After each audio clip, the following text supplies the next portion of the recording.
Hello friends, welcome to our channel E mentor. आज हम लोग डिस्कस करेंगे सप्लाई के टॉपिक को। काफ़ी इजी टॉपिक है ये और इम्पॉर्टेंट भी है एग्जाम के पॉइंट ऑफ व्यू से। ठीक है, तो इसको आप ध्यान से समझिएगा। So let's start our today session. ठीक है, तो जो लॉ ऑफ सप्लाई है वो हम लोग सप्लाई को हमेशा हम लोग देखेंगे किसके पॉइंट ऑफ व्यू से, प्रोड्यूसर के पॉइंट ऑफ व्यू से, कि प्रोड्यूसर कब तो अपने प्रोडक्ट की सप्लाई करना चाहता है और कब वो सप्लाई को कम करना प्रेफर करेगा। ठीक है, तो जो लॉ ऑफ सप्लाई है वो क्या कहता है, it states that other things remaining constant, बाकी चीजें अगर कांस्टेंट रहे, क्वांटिटी सप्लाई है किसी कमोडिटी की, वो कब इंक्रीज होती है, increase with increase in its own price. ठीक है, and decrease with its own price decreases. कम कब होती है, जब उसका ऑन प्राइस डिक्रीज होता है। मतलब जब हमारे पास प्राइसेस बढ़ते हैं तब क्वांटिटी सप्लाई हमारे पास बढ़ती है, और जब हमारे पास प्राइसेस कम होते हैं तो जो क्वांटिटी सप्लाई है वो कम होती है। क्योंकि जब प्राइसेस इंक्रीज हो रहे हैं, ठीक है, प्राइसेस इंक्रीज हो रहे हैं मार्केट के अंदर, तो जो प्रोड्यूसर है वो ज्यादा सप्लाई करना चाहेगा। क्यों? क्योंकि अगर प्राइसेस ज्यादा है मार्केट के अंदर तो उसको ज्यादा प्रॉफिट होगा। ठीक है ना, तो प्रोड्यूसर क्यों अपनी फर्म खोल के क्यों बैठा हुआ है, क्योंकि उसको प्रॉफिट चाहिए। तो जब ज्यादा प्राइसेस होंगे मार्केट में तो वो ज्यादा सप्लाई करेगा क्योंकि उसको प्रॉफिट चाहिए मैक्सिमम। ऐसे ही जब मार्केट के अंदर प्राइसेस कम हो जाते हैं, किसी कमोडिटी के प्राइसेस फॉल हो जाते हैं, तो उस टाइम पे प्रोड्यूसर अपनी क्वांटिटी सप्लाई को क्या करेगा, होल्ड करके रख लेगा। ठीक है, वो माल तो बनाएगा पर उसको मार्केट में नहीं लेके आएगा, सप्लाई में नहीं लेके आएगा, उसको वो स्टॉक करके रख लेगा अपने माल को, कि जब उसके प्राइसेस बढ़ेंगे तब अपने माल को क्लियर करेगा, उस चीज को बाहर निकालेगा। ठीक है, तो जब मार्केट के अंदर प्राइसेस कम होंगे यानी कि उसको प्रॉफिट कम मिलेगा, तो जब प्राइसेस कम होंगे तो वो क्वांटिटी सप्लाई को कम करेगा, क्वांटिटी सप्लाई को कम करेगा। ठीक है, और जब प्राइसेस हमारे पास बढ़ जाएंगे तब वो क्वांटिटी सप्लाई को बढ़ाएगा, क्योंकि उसको तब मैक्सिमम प्रॉफिट होता है। प्राइसेस कम होने पे उसको लॉस होता है, तो लॉस होने के केसेस में वो क्या करता है, क्वांटिटी सप्लाई को कम करता है। ठीक है, फाइन।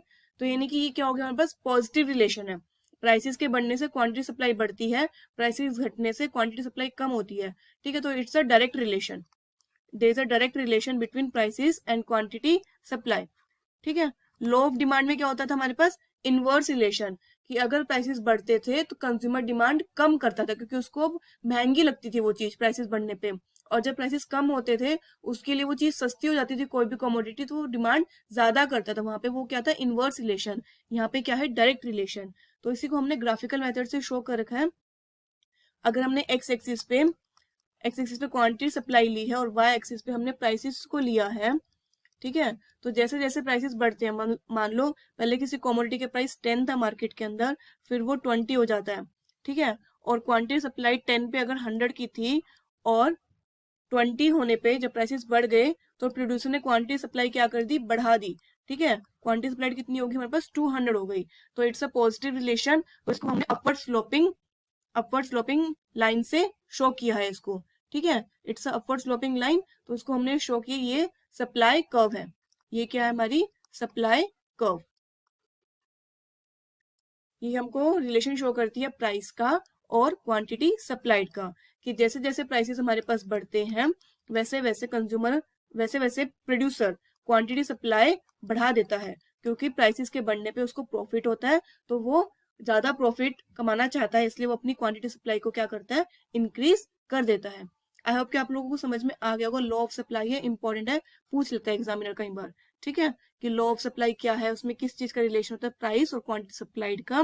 प्राइसेस के बढ़ने से क्वांटिटी सप्लाइड हमारे पास इंक्रीज होगी। फाइन, ठीक है। नेक्स्ट आता है हमारे पास मूवमेंट अलोंग सप्लाई कर्व। अभी हमने लॉ ऑफ सप्लाई को पढ़ लिया, अब हम देखते हैं मूवमेंट अलोंग सप्लाई कर्व। जैसे हमने देखा था ना मूवमेंट अलोंग डिमांड कर्व, ऐसे ही मूवमेंट अलोंग सप्लाई कर्व। ठीक है, तो मूवमेंट कब होता था डिमांड के केस में भी, तब जब हमारे पास ऑन प्राइस में चेंज होता था। सेम वही चीज है डिमांड के जैसे ही, जैसे हमने डिमांड में लर्न की थी वो चीज, कि जब ऑन प्राइस में चेंज होगा तब हमारे पास क्या होता है, एक्सटेंशन और कॉन्ट्रेक्शन। इसमें भी यही चीज है सप्लाई के केस में भी, कि जब ऑन प्राइस में चेंज होगा तब एक्सटेंशन ऑफ सप्लाई होगा और कॉन्ट्रेक्शन ऑफ सप्लाई होगा। ठीक है, इसी को हम बोलते हैं मूवमेंट। मूवमेंट करेंगे हम उसी कर्व के अलोंग, ठीक है। तो एक्सटेंशन होना सप्लाई का, एक्सटेंशन होना सप्लाई का क्या मतलब है कि क्वांटिटी सप्लाई का बढ़ना, क्वांटिटी सप्लाई का क्या होना, बढ़ना। और क्वांटिटी सप्लाई कब बढ़ती है हमारे पास, जब प्राइसेस बढ़ते हैं, ये हमने अभी डिस्कस किया लॉ ऑफ सप्लाई में, ठीक है। ऐसे ही कॉन्ट्रैक्शन, कॉन्ट्रैक्शन का क्या मतलब है, क्वांटिटी सप्लाई का कम होना। क्वांटिटी सप्लाई कब कम होती है हमारे पास, जब प्राइसेस कम होंगे, क्योंकि प्राइसेस के कम होने पे प्रोड्यूसर को लॉस होता है, तो तब उस केस में क्वांटिटी को कम सप्लाई करना प्रेफर करता है, तो इसी को हम क्या बोलते हैं, कॉन्ट्रैक्शन, ठीक है। तो उसकी मूवमेंट हम लोग देख लेते हैं कैसे होती है। ये हमारे पास जो रेड लाइन शो कर रही है ये क्या है, ये सप्लाई कर्व है, ये क्या है हमारे पास, ये सप्लाई कर्व है, ठीक है। तो अगर हम लोग पहले यहाँ किसी P1 प्राइस पे थे और उस पर हम लोग कुछ Q1 क्वांटिटी सप्लाई कर रहे थे, उसके बाद जब प्राइसेस इंक्रीज हुए और हम लोग P2 पॉइंट पे आ गए, ठीक है, तो क्वांटिटी सप्लाई क्या होगी हमारे पास, प्रोड्यूसर ने इंक्रीज कर दी क्वांटिटी सप्लाई, तो हम लोग Q2 पे आ गए, तो हम लोग इस A पॉइंट से B पॉइंट पे क्या हो गए, शिफ्ट हो गए, इस A पॉइंट से B पॉइंट पे शिफ्ट हो गए। इसी को हम क्या बोलेंगे, एक्सटेंशन ऑफ सप्लाई, इसी को हम क्या बोलेंगे, extension of supply. And it's a movement, movement है ना along the same supply curve, it's a movement along the same supply curve, कि हम लोग A पॉइंट से B पॉइंट पे आ गए। और हमने एक्सटेंशन क्यों बोला, क्योंकि इसमें जो हमारे पास क्वांटिटी सप्लाई है वो क्या हुई है, वो इंक्रीज हुई है, Q1 से Q2 पे आ गए क्वांटिटी सप्लाई पे, क्यों, क्योंकि प्राइसेस हमारे पास क्या हो गए, इंक्रीज हो गए। तो it's a movement along supply curve, ठीक है। तो एक्सटेंशन के लिए हम लोग क्या करेंगे, ऐसे ऊपर की तरफ जाएंगे, ओके। अब कॉन्ट्रेक्शन इसी का रिवर्स हो जाएगा हमारे पास, जब हम लोग प्राइसेस क्या हो जाएंगे हमारे पास, डिक्रीज हो जाएंगे। अगर हम पहले किसी P1 प्राइस पे थे और वहां पे Q1 क्वांटिटी सप्लाई कर रहे थे, प्राइसेस क्या हो गए, कम हो गए, प्राइसेस कम हो गए, हम लोग P2 प्राइसेस पे आ गए, तो हमने भी अपनी क्वांटिटी सप्लाई क्या कर दी, कम कर दी, ठीक है। तो हम लोग इस पॉइंट से शिफ्ट होके नीचे के पॉइंट पे आके हमने मूवमेंट की उसी कर्व के अलोंग। तो जब हम मूवमेंट करेंगे और क्वांटिटी सप्लाई उस केस में कम होगी, मूवमेंट की और क्वांटिटी सप्लाई कम हो रही है, तो मतलब क्या हो रहा है, ये कॉन्ट्रेक्शन ऑफ सप्लाई।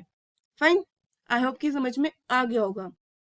एक बार हम लोग क्विक रिवीजन ले लेते हैं। हम लोग डिमांड के केस में हम लोगों ने कैसे किया था, डिमांड के केस में एक्सटेंशन कैसे थी, ये ऐसे था हमारे पास, ठीक है।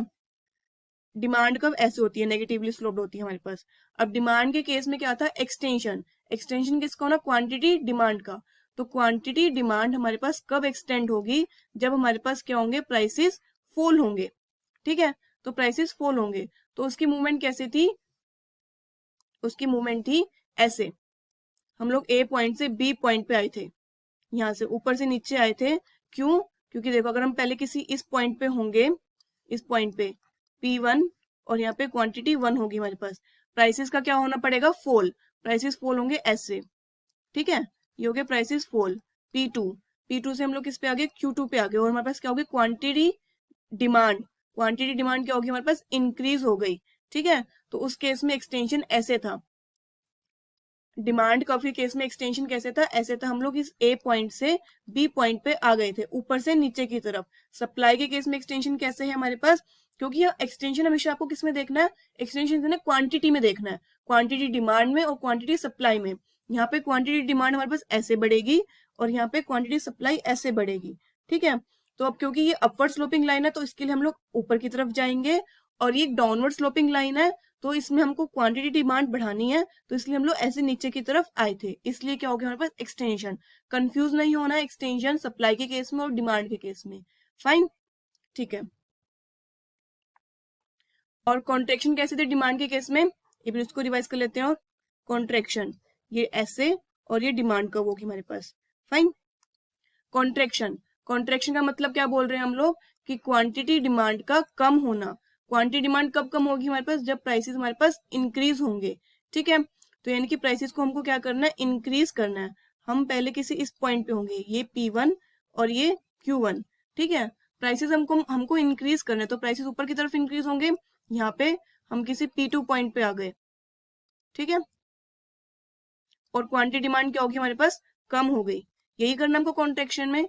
तो हम A पॉइंट से B पॉइंट की तरफ गए हैं ऐसे, ये ऊपर की तरफ जाना है, that is contraction of demand. ये डिमांड कर्व थी, ठीक है। और इसमें कॉन्ट्रेक्शन कैसे हुई है, ऐसे A पॉइंट से B पॉइंट पे जाना, फाइन। इसमें कॉन्ट्रेक्शन कैसे हुई, कॉन्ट्रेक्शन ऑफ सप्लाई में ए पॉइंट से बी पॉइंट, क्योंकि हमको क्वांटिटी सप्लाई ऐसे कम करनी है, क्वांटिटी पे ध्यान देना हमेशा। और इसमें क्वांटिटी डिमांड में कैसा था, हमको ऐसे सप्लाई ऐसे डिमांड कम करनी थी, डिमांड ऐसे कम करनी थी तो और हमको प्राइसेस बढ़ाने थे, ठीक है। तो हम लोग ऐसे गए हैं इस ए पॉइंट से B point, this is contraction of demand, this is contraction of supply. Fine, I hope कि समझ में आ गया होगा। फाइन, नेक्स्ट है हमारे पास shift, shift in supply curve. तो शिफ्ट इन सप्लाई कर्व, जैसे हमने डिमांड के केस में भी देखा था ना, shift in demand curve. Shift कब होता है हमारे पास, हमेशा शिफ्ट हमारे पास अदर फैक्टर्स की वजह से होता है। जब हमारा अपना कॉमोडिटी का अपना प्राइस तो सेम रहे, लेकिन अदर फैक्टर्स की वजह से उसमें क्वांटिटी में चेंज आ रहा है, डिमांड में चेंज आ रहा है तो क्वांटिटी डिमांड में चेंज आ रहा है, तो दैट इज इंक्रीज और डिक्रीज इन डिमांड होगा। और सप्लाई में चेंज आ रहा है तो इंक्रीज इन सप्लाई या फिर decrease in supply, same demand की तरह है ये भी, ठीक है। तो shift in supply curve, shift कब होगा हमारे पास, caused by change in factors other than own price. Own price में चेंज नहीं होगा हमारे पास, बाकी सारी चीजों में फैक्टर्स में चेंज हो रहा है, क्योंकि ऑन प्राइस से तो क्या होता है, मूवमेंट होती है, ठीक है। तो अब वही शिफ्ट से क्या होता है, या तो इंक्रीज इन सप्लाई होता है या फिर डिक्रीज इन सप्लाई होगा हमारे पास, ठीक है। अब क्या है हमारे पास, इंक्रीज इन सप्लाई को देखते हैं पहले हम लोग। प्राइसेस में नो चेंज, अपने प्राइसेस हमारे पास क्या रहेंगे, सेम रहेंगे, नो चेंज, लेकिन क्वांटिटी सप्लाई फिर भी हमारे पास बढ़ जाएगी, दैट इज इंक्रीज ना। क्वांटिटी सप्लाई का बढ़ना फिर कब, जब हमारे पास प्राइसेस अपने सेम है, अपने प्राइसेस हमारे पास नो चेंज है, बट स्टिल हमारे पास क्वांटिटी सप्लाई बढ़ रही है, उस चीज को हम लोग कहेंगे इंक्रीज इन सप्लाई, ठीक है। तो इसको हम लोग ग्राफिकली कैसे शो करेंगे, अगर हमने एक्सिस पे क्वांटिटी सप्लाई ली है, वाई एक्सिस पे प्राइसेस को लिया है, ये हमारे पास ब्लैक लाइन जो शो कर रही है, पहले कुछ हमारे पास सप्लाई कर्व रही होगी हमारे पास, ठीक है। कुछ अदर फैक्टर्स ने चेंज किया, अदर फैक्टर्स को भी हम बाद में डिस्कस करते हैं। अदर फैक्टर्स ने चेंज किया, उससे क्या हुआ, सप्लाई जो हमारी इंक्रीज हो गई। सप्लाई को हमें इंक्रीज कैसे शो करना है, हमें इसका शिफ्ट करना है। तो जो ये सप्लाई कर्व है, ये एस वाली, ये S1 में शिफ्ट हो गई, ये S1, ठीक है, ये शिफ्ट हो गई। और ये शिफ्ट कौन सा होगा, राइटवर्ड शिफ्ट, ये अपने राइट की तरफ क्या हो जाएगी, शिफ्ट हो जाएगी। तो हम लोग ए पॉइंट से बी पॉइंट पे आ गए। अब इस ए और बी पॉइंट में क्या है हमारे पास, प्राइसेस, प्राइसेस हमारे पास सेम रहे, देखो ये रेड लाइन शो कर रही है ना कि प्राइसेस सेम रहे, लेकिन जो क्वांटिटी सप्लाइड है वो क्या होगी हमारे पास, इंक्रीज हो गई। ये क्वांटिटी सप्लाइड इंक्रीज हो गई, Q1 से Q2 क्वांटिटी सप्लाइड इंक्रीज होगी, प्राइसेस हमारे पास सेम रहे, तो हमारे पास क्या होगा, राइटवर्ड शिफ्ट होगा, that is increase in supply. Fine, I hope कि समझ में आ गया होगा, ठीक है। और यही लेफ्टवर्ड शिफ्ट क्या हो जाएगा हमारे पास, जो लेफ्टवर्ड शिफ्ट में क्या होगा हमारे पास, हम लोग ए पॉइंट से बी पॉइंट पे जा रहे हैं, इन दोनों पॉइंट्स पे क्या है, प्राइसेस हमारे पास सेम है, लेकिन जो क्वांटिटी सप्लाई है वो कम हो रही है, that is decrease in supply. Other factors कुछ ऐसा चेंज कर रहे हैं जिससे हमारी जो क्वांटिटी सप्लाई है वो कम हो रही है, अपने प्राइसेस हमारे पास क्या है, कांस्टेंट है, अपने प्राइसेस कांस्टेंट है, तो उसको हम क्या कहेंगे, लेफ्टवर्ड शिफ्ट। लेफ्टवर्ड शिफ्ट हम लोग कैसे दिखाएंगे कि हम लोग ये सप्लाई कर्व यहाँ पे शिफ्ट हो गई, लेफ्ट की तरफ शिफ्ट हो गई, ठीक है, that is leftward shift. I hope कि समझ में आ गया होगा, ठीक है। तो हम लोग अब इनके रीजंस देख लेते हैं कि इंक्रीज इन सप्लाई कब होता है हमारे पास, ठीक है। इंक्रीज मतलब अदर फैक्टर्स वो क्या है जो कि इंक्रीज इन सप्लाई करते हैं, यानी कि rightward shift. Increase in supply का मतलब क्या होगा हमारे पास, राइटवर्ड शिफ्ट। तो राइटवर्ड शिफ्ट हम लोग देख लेते हैं कब होता है हमारे पास। पहला केस है हमारे पास, improvement in technology leading to a fall in cost of production, ठीक है। क्या हुआ, टेक्नोलॉजी इंप्रूव हो गई। अगर टेक्नोलॉजी इंप्रूव हो रही है और आपको कॉस्ट ऑफ प्रोडक्शन, आपकी जो कॉस्ट ऑफ प्रोडक्शन है वो कम हो रही है, ठीक है, तो मतलब बनाने का खर्चा कम हो रहा है, तो आप उस केस में ज्यादा सप्लाई करना प्रेफर करोगे। ऑल्दो मार्केट के अंदर आपकी कमोडिटी के प्राइसेस सेम है, मार्केट के अंदर आप जो कमोडिटी, मान लो शर्ट ले लेते हैं यहाँ पे, ठीक है, शर्ट मार्केट के अंदर 1200 रुपए की बिक रही है, तो 1200 की बिक रही है, कोई दिक्कत नहीं है, मार्केट में प्राइसेस उसके सेम ही है 1200 के, ठीक है। पहले आप 1 लाख की कॉस्टिंग लगा के, 1 लाख की कॉस्टिंग लगा के और 100 शर्ट्स बना पा रहे थे, ठीक है, 100 शर्ट्स बना पा रहे थे। अब क्या हुआ, टेक्नोलॉजी में इंप्रूवमेंट हुई और आपको कॉस्ट ऑफ प्रोडक्शन कम पड़ रही है। अब आप 1 लाख में ही 200 शर्ट्स बना पा रहे हैं, तो आप बनाओगे ना, क्योंकि अब आपका क्या हो गया, कॉस्टिंग कम हो गई ना। पहले आप 1 लाख की कॉस्टिंग में ही 100 शर्ट्स बना पा रहे थे, मार्केट में प्राइस वही था 1200 रुपए का, ठीक है, आप उसको 1200 रुपए में बेच रहे थे। अब आप इसमें 200 शर्ट्स बना पा रहे हो, 1 लाख में ही कॉस्ट ऑफ प्रोडक्शन क्या होगी, कम हो गई आपकी, और आप इसी 1 लाख में ही 200 शर्ट्स बना पा रहे हो। तो इनकी आप बनाओगे ना, क्या हो गया, सप्लाई इंक्रीज होगी ना। पहले हम 100 शर्ट सप्लाई कर रहे थे, अब हम लोग क्या कर रहे हैं, 200 शर्ट्स को सप्लाई कर पा रहे हैं, क्योंकि हमारी कॉस्ट ऑफ प्रोडक्शन कम हो गई है, हमारा इंप्रूवमेंट हो गया टेक्नोलॉजी के अंदर। ठीक है, मार्केट के अंदर प्राइसेस सेम थे, वो 1200 में बिक रही थी तो 1200 में ही बिक रही थी। ठीक है, तो हमारी क्या होगी, सप्लाई इंक्रीज हो गई, क्योंकि कॉस्ट ऑफ प्रोडक्शन कम हो गई। हमारी सप्लाई 100 से कितनी होगी, 200 शर्ट्स की हो गई। ठीक है, तो जब भी हमारी कॉस्ट ऑफ प्रोडक्शन कम होगी, हमारे गुड़ को बनाने की जो लागत है वो कम होगी, तो हम ज्यादा सप्लाई करना प्रेफर करेंगे। ठीक है, मतलब बिजनेस के पॉइंट ऑफ व्यू सोच के भी देखो ना, अगर हमें कोई चीज बनानी सस्ती पड़ रही है तो हम उसको ज्यादा बनाना प्रेफर करेंगे ना। चाहे हम उसको बना के स्टॉक भी करके रख सकते हैं ना, कि जब फ्यूचर में इसके प्राइसेस बढ़ेंगे या फिर कुछ भी होगा, या फिर फ्यूचर में कॉस्ट ऑफ प्रोडक्शन बढ़ भी सकती है, तो हम पहले से ही सप्लाई अपनी इंक्रीज कर सकते हैं ना, क्योंकि कॉस्ट ऑफ प्रोडक्शन अभी के टाइम में कम है, क्योंकि इंप्रूवमेंट इन टेक्नोलॉजी हो गया है। ठीक है, आई होप की समझ में आ गया होगा कि जब भी हमको कॉस्ट ऑफ प्रोडक्शन कम होगी, हम लोग सप्लाई अपनी बढ़ा देंगे। फाइन, नेक्स्ट फैक्टर भी यही है। यहाँ पे क्या हुआ, इंप्रूवमेंट टेक्नोलॉजी की वजह से कॉस्ट ऑफ प्रोडक्शन कम हुआ था। नेक्स्ट में क्या है, रिडक्शन इन फैक्टर प्राइसेस की वजह से कॉस्ट ऑफ प्रोडक्शन कम हो गई है। फैक्टर प्राइसेस मैंने बताए थे, फैक्टर 4 फैक्टर्स होते हैं हमारे पास, लैंड, लेबर, कैपिटल, एंटरप्रेन्योर। तो लैंड पे रेंट, लेबर पे वेजेस, कैपिटल पे इंटरेस्ट, एंटरप्रेन्योर को सैलरी।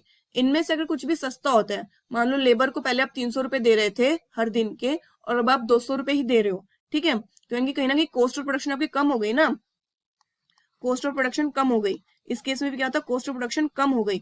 होने का रीजन कुछ भी हो सकता है, कि टेक्नोलॉजी इंप्रूव हो गई, या फिर खर्चे, लेबर का खर्चा कम हो गया, या फिर इंटरेस्ट रेट कम हो गए मार्केट के अंदर। ठीक है, लैंड का रेंट कम हो गया मार्केट के अंदर, कुछ भी कम हो गया, फैक्टर प्राइसेस कुछ भी कम हो गया, आपकी कॉस्ट ऑफ प्रोडक्शन कम हो रही है, तो उस केस में आप अपनी सप्लाई को इंक्रीज करना पसंद करोगे, और आप करोगे भी सप्लाई को इंक्रीज।